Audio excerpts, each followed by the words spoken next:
C'est vraiment extrêmement attristant de voir qu'on ne peut pas faire 1 mètre sur les plages ou 1 mètre dans l'eau sans se prendre un plastique dans la bouche.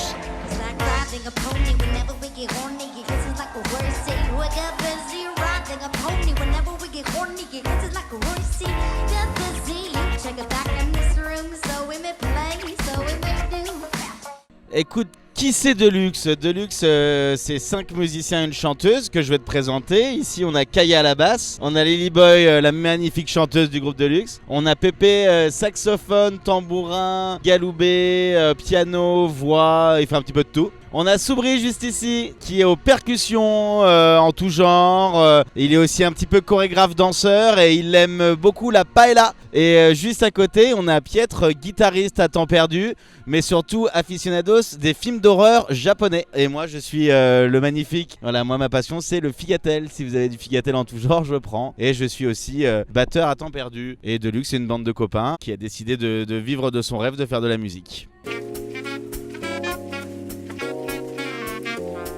Alors nos rapports avec les océans, c'est que c'est un élément qui nous plaît à tous. On a tous souvent été au bord de l'eau, de l'océan, sur des bateaux ou ne serait-ce que sur la plage, à se baigner vers la mamma comme on aime à l'appeler.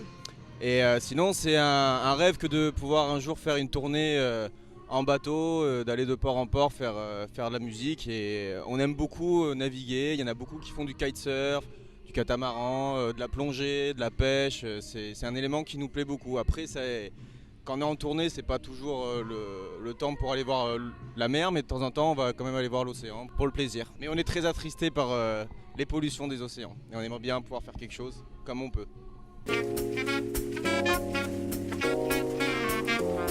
Oui, on habite Marseille, du coup là, été comme hiver, on se balade beaucoup près de la mer et c'est vraiment extrêmement attristant de voir qu'on ne peut pas faire 1 mètre sur les plages ou 1 mètre dans l'eau sans se prendre un plastique dans la bouche. D'ailleurs, j'ai beaucoup trop de plastique dans la bouche et c'est juste attristant, aberrant de voir qu'on est en train de détruire tous les coins de paradis auxquels on a accès, tous ces espaces de liberté qui sont victimes de la liberté que prennent les êtres humains avec elles. Mais on est en train de tout pourrir, tout gâcher.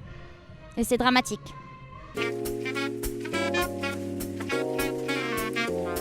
Les solutions, c'est déjà d'utiliser par exemple des gourdes pour boire de l'eau quand on est en tournée, etc. Là, on a acheté une gourde par personne dans l'équipe pour plus avoir à utiliser de bouteilles en plastique. À la maison, c'est ne plus utiliser de sacs, ne plus acheter de sacs en plastique, mais utiliser un cabas ou un panier en osier, c'est très bien et au moins t'as le style en plus. En fait, on se rend compte qu'on peut faire le maximum de choses. Nous, par exemple, quand on cuisine, au lieu de faire, d'acheter des yaourts, au lieu d'acheter des pâtes à tarte avec le plastique, tu peux tout faire à la maison, tout seul. D'acheter des bocaux en verre et d'acheter tout en vrac. Il y a tout pour, il y a du bio partout, il y a du vrac partout maintenant, c'est hyper développé. Et au maximum de faire 0 déchet. C'est pas facile, mais il faut y aller step by step, petit à petit. Et si tout le monde fait ça au fur et à mesure, il n'y aura plus besoin de fabriquer de plastique parce qu'il n'y aura plus de demande. Voilà, et donc plus besoin de ramasser. Et arrêter de faire des croisières qui polluent l'océan, parce qu'il y a le plastique, mais il y a tout le reste. Hein. Il y a les bateaux qui polluent et qui jettent leurs poubelles dans la mer. Il y a des poissons qui fument des clopes. Il y a plein de choses qu'on peut faire au jour le jour et qui sont accessibles à tous.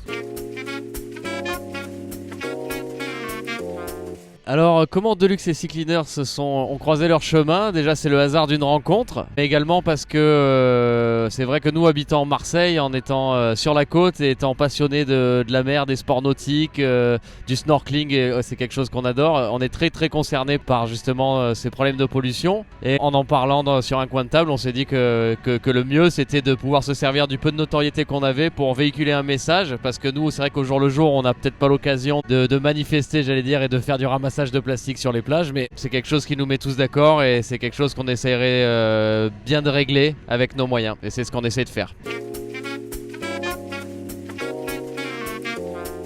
Le message que nous on veut faire passer, c'est en discutant nous et en grandissant, on pense qu'on va tous avoir des enfants et on a un peu la flemme de laisser une planète pourrie à nos enfants. Donc rien que ça, je trouve que c'est une bonne motivation pour essayer d'arrêter de pourrir la terre sur laquelle on est. Et après, pour essayer de motiver les gens, je dirais comme Pépé il a dit tout à l'heure, de pas tout de suite changer toutes ses habitudes, mais essayer de faire de petit à petit, de trouver que des choses sont abusées, quoi, de consommer du plastique tous les jours, de jeter du plastique tous les jours, ça devient abusé. Il faut que les gens s'en rendent compte petit à petit que c'est plus une habitude qu'il faut avoir, même si nos parents ils nous ont donné des mauvaises habitudes, enfin malgré eux, parce qu'ils savaient pas que c'était aussi une alerte rouge. Je pense qu'on a tous ici envie d'avoir des enfants ou on a déjà des enfants dans notre famille, on n'a pas envie de leur laisser une terre qui brûle et où tout le monde s'en fout, quoi. C'est un mauvais message que de montrer que l'être humain s'en fout de où il est, quoi.